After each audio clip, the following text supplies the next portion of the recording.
जब भी बात आती है टाइप्स ऑफ रिसर्च की तो UGC net examination paper 1 research aptitude का एक ऐसा टॉपिक हम लोग डिस्कस कर रहे होते हैं जो आप लोगों के एग्जामिनेशन के अंदर सबसे ज़्यादा प्रोबेबल है। आप सब लोग जानते हैं कि यूजीसी नेट में रिसर्च एप्टीट्यूड यूनिट का वेटेज दिनों दिन बढ़ता ही जा रहा है। वो इसीलिए बढ़ता जा रहा है क्योंकि डायरेक्टली रिलेटेड है आपके पीएचडी से। अब आपके लिए मैं इस वीडियो में लाई हूँ 30 ऐसे टाइप की रिसर्च जो आप लोगों के एकदम टिप्स पे हो जाने वाली है अगले 10 मिनट के अंदर। तो आप लोगों को ये वीडियो पूरा देखना है और मुझे बताना है कि आपको ये सारे टाइप्स याद हुए या नहीं। चलिए आइए स्टार्ट करते हैं। सबसे पहली बात, तो जब टाइप्स ऑफ रिसर्च आप लोग देखो तो कैसे क्वेश्चंस बनते हैं वो देखो। देखो आप लोगों के पास में असर्शन रीजन है, एक टाइप की रिसर्च गिवन है जिसको हम लोग एक्सपेरिमेंटल स्टडी बोलते हैं और एक्सपेरिमेंटल रिसर्च के ऊपर सवाल बना है। और सवाल देखो तो देखो सारे ही टाइप बन सकते हैं। इंटरोगेटिव एक पूरी की पूरी डेफिनेशन गिवन है, बताना होता है कौन से टाइप की है। फिर अलग अलग टाइप की रिसर्च यहाँ पर गिवन है देखो, और उनके आप लोगों को रिसर्च पर्पस पूछे हुए हैं, मैच द कॉलम करना है। इस तरीके से स्टेटमेंट जिसमें कोहरट गिवन है, प्रोस्पेक्टिव स्टडीज गिवन है, आपको स्टेटमेंट बताना है कौन सा सही है कौन सा नहीं है। फिर आप लोगों के पास में मल्टीपल सिलेक्शन भी होता है, यानी कुल मिला के अगर मैं बोलूँ तो सभी टाइप के अंदर रिसर्चेज पॉसिबल होती है। अब जैसा मैंने बोला कि 3 सिंपल स्टेप्स हैं। स्टेप नंबर 1 लिख देती हूँ, 2 लिख देती हूँ, 3। ये 3 सिंपल स्टेप्स है जिसमें आप कभी भी कोई भी टाइप के रिसर्च का क्वेश्चन आए तो आप लोग आसानी से कर सकते हो। यहाँ पर अगर थोड़ा बहुत बेसिक समझ है ना रिसर्च का तो भी आप एनालाइज करके और गेस वर्क कर सकते हो, विच इज वेरी इंपॉर्टेंट क्योंकि चॉइस एलिमिनेशन में हेल्प करेगा आपकी। सबसे पहले कोई भी क्वेश्चन के अंदर क्वालिटेटिव है या क्वांटिटेटिव लिखा हुआ है बात, ये पहचान लो। देखो आपके पास में एक क्वेश्चन है, 4 ऑप्शन है, इनको आगे आपको लिखना है कि ये क्वांटिटेटिव है कि क्वालिटेटिव है, इंडिविजुअली सभी ऑप्शंस के आगे भी। तो इसके लिए आपको पता होने चाहिए क्वालिटेटिव और क्वांटिटेटिव के फीचर्स, वो मैं अभी बताऊंगी। आपको पता है तो बहुत बढ़िया बात है। देन आता है आप लोगों के पास में वाइब मैचिंग। देखो वाइब मैचिंग का मतलब होता है ऑब्वियसली क्वांटिटेटिव मैच करेगा, क्वालिटेटिव मैच करेगा। अगर आपके पास में आ जाते हैं बोथ वाले सवाल तो यहाँ पर भी देखना 100% बोथ वाला होगा।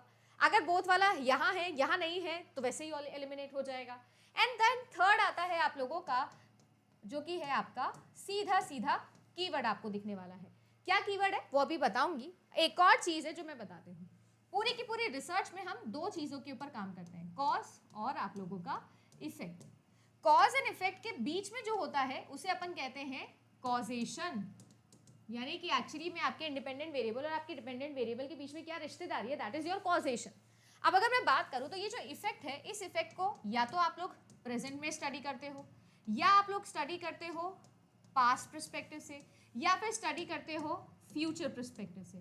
अब देखिए ध्यान से, अगर आप लोग इसे फ्यूचर पर्सपेक्टिव से स्टडी कर रहे हो तो आप लोगों के पास में एक्सपेरिमेंटल फॉर्म ऑफ रिसर्चेज आ जाएंगे, प्योरली कोरली क्वांटिटेटिव रिसर्च, जिसमें आप लोग फ्यूचर पर्सपेक्टिव से स्टडी कर रहे हो। अब प्रोस्पेक्टिव बार बार बोल रही हूँ तो ये प्रोस्पेक्टिव स्टडी भी अगर है तो भी यहीं पर आ जाएगी।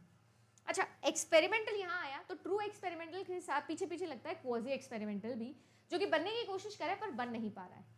ऐसे ही अगर मैं प्रेजेंट टेंस के अंदर बात करूं तो प्रेजेंट में जब आप इफेक्ट को स्टडी कर रहे होते हो, this is x post facto, it is descriptive research. Descriptive study भी यही स्टडी होती है, एक्सपोस्ट फैक्टो भी यही है, जिसमें आप प्रेजेंट टेंस के अंदर इफेक्ट को स्टडी कर रहे हो। अब हो चुका है आपके सामने और पास में जाके एनालाइज कर रहे हो कि क्या हुआ होगा कैसे हुआ होगा, बट एक्चुअली में जो है वो सामने है, आपके रेट्रोस्पेक्शन स्टडी कर रहे हो। यहाँ पर अगर मैं बात करूँ डिस्क्रिप्टिव में तो प्रेजेंट टेंस में जो चीज़ जैसे आप वैसे डिस्क्राइब कर रहे हो। अब अगर मैं बोलूँ तो आप इसे क्वांटिटेटिव फॉर्म में भी कर सकते हो, क्वालिटेटिव में भी। क्वालिटेटिव में करोगे तो जैसे कि केस स्टडी, जिसमें आप इन डेप्थ एनालिसिस करोगे डेटा का, और आप लोग अगर क्वांटिटेटिव में करना चाहते हो तो क्वांटिटेटिव में करोगे आप, जैसे फॉर एग्जांपल सर्वे स्टडी, ये एक तरीके का डिस्क्रिप्शन है।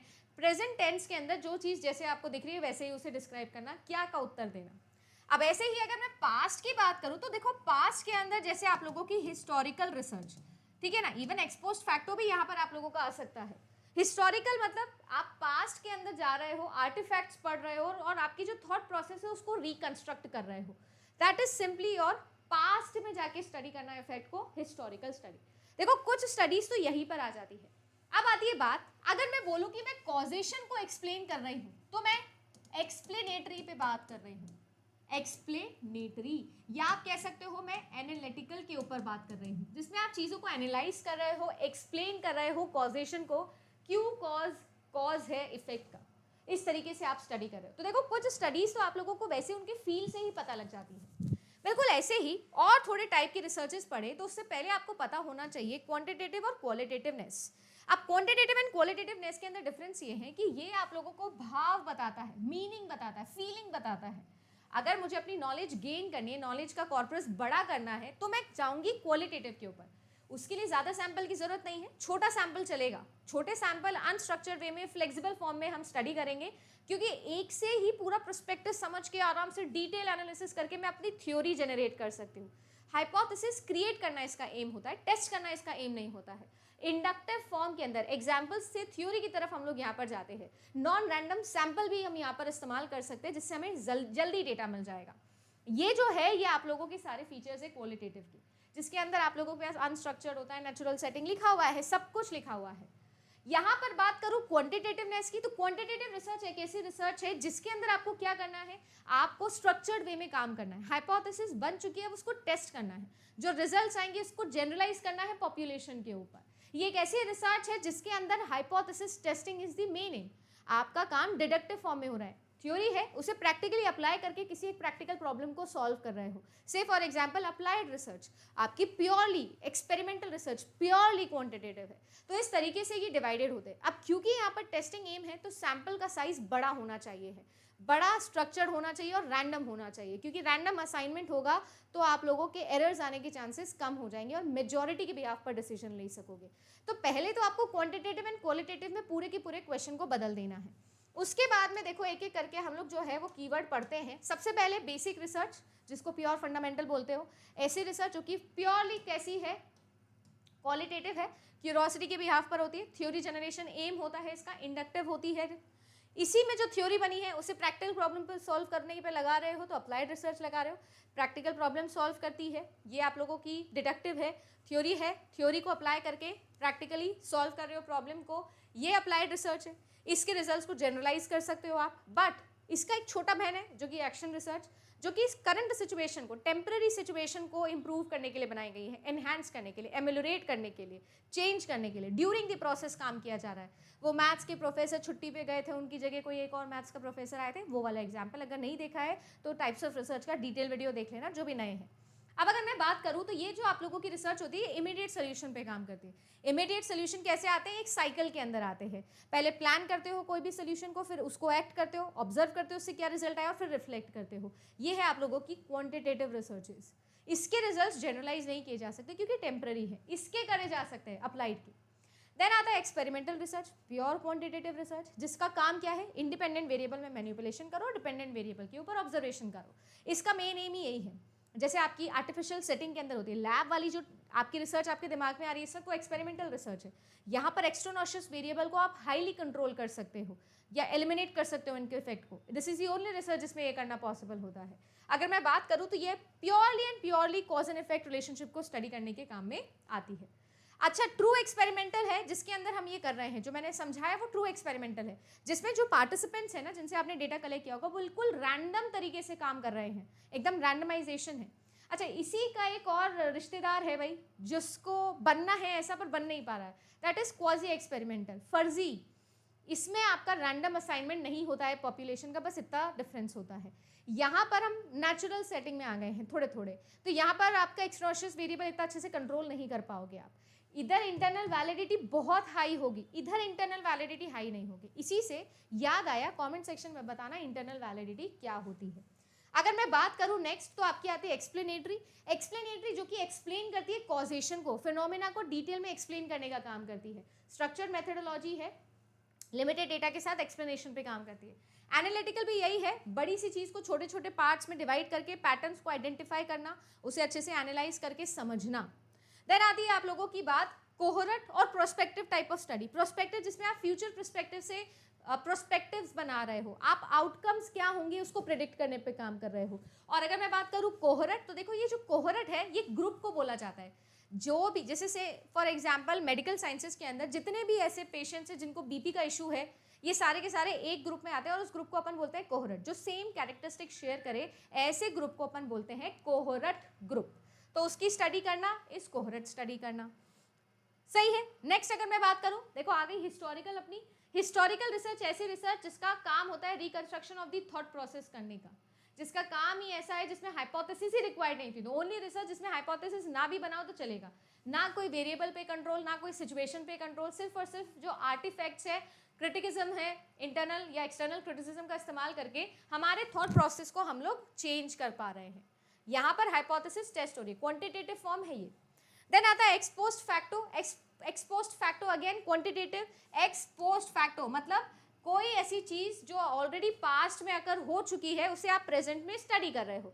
ऑलरेडी काम हो चुका है, मर्डर हो चुका है, अब आप प्रेजेंट में उसका इफेक्ट देख रहे हो और फिर एनालाइज करने की कोशिश कर रहे हो कि कैसे हुआ होगा। तो व्हाट और हाउ को एनालाइज कर रहे हो प्रेजेंट के अंदर, पास्ट को देखते हुए। कोई इवेंट अगर होने के बाद में जब हम उसे स्टडी करते हैं, दैट इज एक्सपोस्ट फैक्टो। इसको क्वाजी एक्सपेरिमेंटल बोलो, क्योंकि इसमें भी रैंडमाइजेशन नहीं होता है, कोई वेरिएबल पे कंट्रोल नहीं हो रहा होता है। देन आता है आपका descriptive study. Descriptive study present tense के अंदर कोई भी चीज को जो जैसी है वैसे समझाना। अक्सर बोलते जैसे ये पेन है, इस पेन को डिस्क्राइब करना। डिस्क्राइब करना मतलब सिर्फ बताना क्या है, एक्सप्लेन नहीं करना कि क्यों है, सिर्फ क्या पे जवाब देना इज डिस्क्रिप्टिव रिसर्च। ये एक ऐसी रिसर्च है जो क्वांटिटेटिव और क्वालिटेटिव दोनों हो सकती है। अच्छा, क्वालिटेटिव होगी तो आप केस स्टडी में चले जाओगे जहां पर इन डेप्थ एनालिसिस होगा।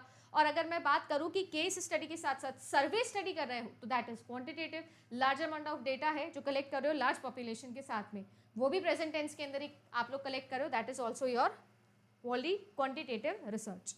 ऐसे ही आती है आप लोगों की एम्पेरिकल रिसर्च। एम्पेरिकल रिसर्च जो होती है वो होती है experience oriented, evidence oriented. Quantitative भी हो सकती है, क्वालिटेटिव भी हो सकती है।